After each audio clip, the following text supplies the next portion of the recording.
lagi dengan kegiatan Racita, yaitu Rabu Bercerita di SD Negeri 1 Giwang Retno. Kira-kira hari ini Bu Amal mau bercerita tentang apa ya? Bu Amal akan bercerita tentang cerita rakyat yang berasal dari Provinsi Jawa Timur. Teman-teman penasaran? Yuk kita ikuti. Selamat pagi semuanya. Masih semangat? Sudah sarapan semua? Apa ada yang belum sarapan? Yang belum sarapan angkat tangan. Kali ini ceritanya Bu Amal masih berasal dari Pulau Jawa. Dari pulau mana? Pulau Jawa. Di Pulau Jawa ada berapa provinsi? Bu Amal akan bercerita sebuah cerita rakyat dari provinsi paling timur Pulau Jawa. Namanya provinsi apa? Jawa Timur. Apakah anak-anak siap untuk mendengarkan? Kelas 1 mana? Kelas 1? Kelas 1. Pada zaman dahulu di provinsi Jawa Timur ada dua kerajaan besar yang bernama Kerajaan Jenggala dan Kerajaan Kediri. Kerajaan apa tadi? Jenggala dan Kediri. Di Kerajaan Jenggala, rajanya memiliki seorang gadis cantik jelita yang bernama Dewi Sekartaji. Siapawan yang bernama Panji Asmorobangun. Siapa namanya? Panji Asmorobangun. Oke, siap. Nah, supaya tidak terjadi perpecahan, raja ini bersepakat. Raja Kerajaan Jenggala dengan Raja Kerajaan Kediri bersepakat untuk menikahkan anaknya antara Dewi Sekartaji dengan siapa? Panji Asmoro. Panji Asmoro. Sekartaji itu merasa takut. Aduh, bagaimana ini? Bagaimana ini? Aku sangat takut sekali apabila aku tertangkap oleh musuh-musuh itu.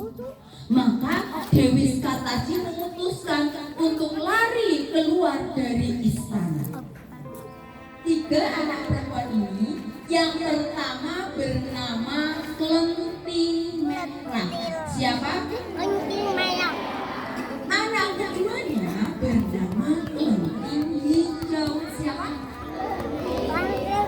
Anak ketiganya bernama Kelenting Biru.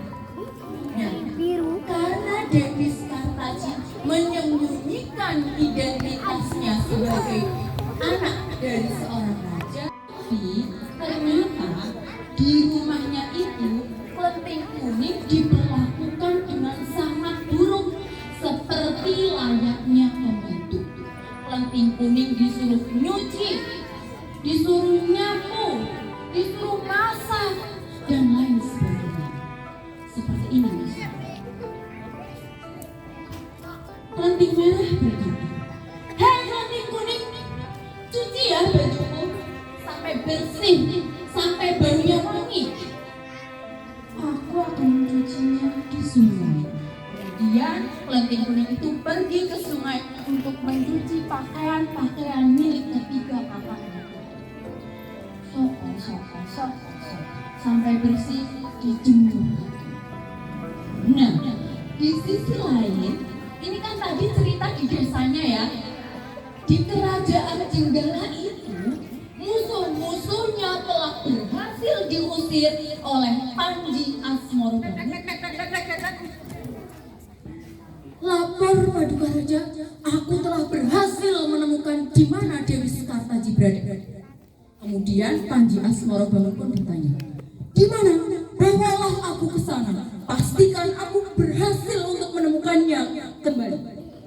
Kemudian Panji Asmorobangun pun pergi dengan anggotanya ke sebuah desa yang bernama Desa Dadapan Tua, yang biasa dipanggil Mbok Rondo. Siapa? Kemudian karena Panji Asmorobangun juga menutupi identitas aktivitasnya, Mbok Rondo memberikan nama baru untuk Panji Asmorobangun. Namanya adalah Ande Lumut. Ada yang sudah pernah mendengar cerita ini? Belum? Baru kali ini? Oke, kita lanjut.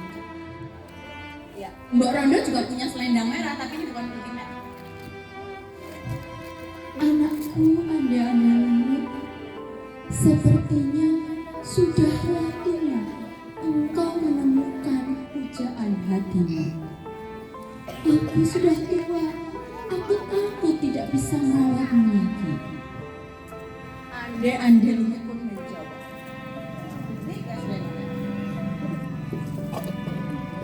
Baik, ibuku, aku akan segera menemukan pujaan hatiku. Tolong adakan sayembara untuk mencari gadis-gadis cantik di sekitar desa ini. Tidak terkecuali 3 kelenting itu juga mendengar berita sayembara itu. 3 kelenting itu siapa saja tadi? Kelenting merah, kelenting hijau, dan kelenting biru. Nah, ceritanya si kelenting merah itu bilang ke kelenting kuning untuk tidak boleh mengikuti sayembara itu. Hei kamu kelenting kuning, aku dan kelenting biru serta kelenting hijau akan mengikuti sayembara itu. Aku harus mengenakan pakaian terbaikku. Mana cincinku? Mana gelangku? Mana kalungku? Semua akan aku pakai untuk menarik perhatian si Ande Lumut. Tapi kamu kelenting kuning, kamu tidak boleh ikut sayembara ini. Cuci semua baju-bajuku. Pastikan ketika kita pulang, rumah sudah bersih, masakan sudah tersaji di atas meja. Oke? Kakakku, aku tidak akan mengikuti sayembara itu. Aku akan bekerja untuk membersihkan rumah dan mencuci bajumu. Sebelumnya, engkau harus mengoleskan ke wajah cantikmu itu kotoran ayam yang ada di rumahmu. Bingung. Loh, aku boleh ikut sayembara, tapi kenapa wajahku tidak boleh tampil cantik? Justru aku diminta untuk mengoleskan wajahku dengan kotoran ayam. Jijik apa enggak? Jijik ya. Kelenting yang lain sama ibunya ini sudah hampir sampai di desa Gadapak. Ketika hampir sampai, tinggal menyeberangi satu sungai, mereka bingung. Loh, ibu, ini mana jembatannya? Ini mana perahunya? Bagaimana aku bisa menyeberang? Aduh bu, waktunya sudah hampir terlambat. Kemudian datanglah seorang kepiting, pangeran kepiting ya, yang bernama Yuyu kira-kira. Janjinya Yuyu Kangkang itu minta dicium pipinya oleh 3 kelenting tadi. Yuyu Kangkang itu mencium pipi si 3 kelenting tadi. Yuyu Kangkang baunya amis apa enggak kira-kira? Karena waktunya sudah mepet, yang tadinya tidak mau menuruti syarat itu pun akhirnya 3 kelenting itu menuruti. Hingga sampailah si 3 kelenting tadi di rumah Ande Lumut. Pertama kali yang dikenalkan oleh Mbok Rondo adalah kelenting merah lagi. Ande Lumut kan kadang-kadang nang dhuwur, kamarnya nang dhuwur. Si Mbok Rondo ini memanggil anaknya untuk turun. Putraku, si Ande Lumut, tumuruna ana putri kang ganggai. Putrine kang ayu rupane, kelenting abang iku kang dadi asmane. Dia mau dicium oleh Yuyu Kangkang. Baunya amis. Oleh karena itu Ande Lumut menjawab panggilan dari ibunya. Duh ibu, kula mboten purun.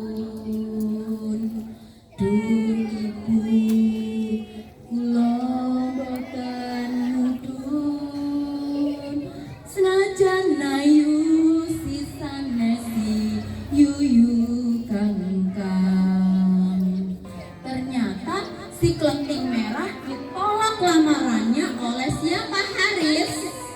Oleh Ande Lumut, oleh Yuyu Kangkang. Si Kelenting Kuning setuju. Oke, tidak apa-apa, silahkan saja kalau kamu mau menciumku. Setelah dibantu menyeberang oleh si Yuyu Kangkang ke desa Dadapan, Yuyu Kangkang mau mencium Kelenting Kuning. Tapi bau apa ini? Mengapa baunya sangat tidak sedap? Ya sudah, kalau begitu lanjutkan perjalanan menuju Ande Lumut. Kelenting Kuning menjadi salah satu putri, menjadi satu-satunya putri yang tidak dicium oleh Yuyu. Dengan wajah buruk rupanya, baunya yang berang-berang gak genah itu, si Kelenting Kuning datang menemui Mbok Rondo, ibunya si Ande Lumut, ibu angkatnya Ande Lumut ini. Kemudian ibunya Mbok Rondo itu memanggil lagi anaknya karena yang 3 putri tadi ditolak semua. Elek rupane Kelenting Kuning iku kang dadi asmane. Ande Lumut dari atas melihat bawah. Sepertinya aku mengenali siapa wanita itu. Meskipun jelek, meskipun buruk rupa dan berbau kotoran ayam, tapi dia tahu bahwa perempuan tadi satu-satunya perempuan yang tidak dicium pipinya oleh Yuyu Kangkang.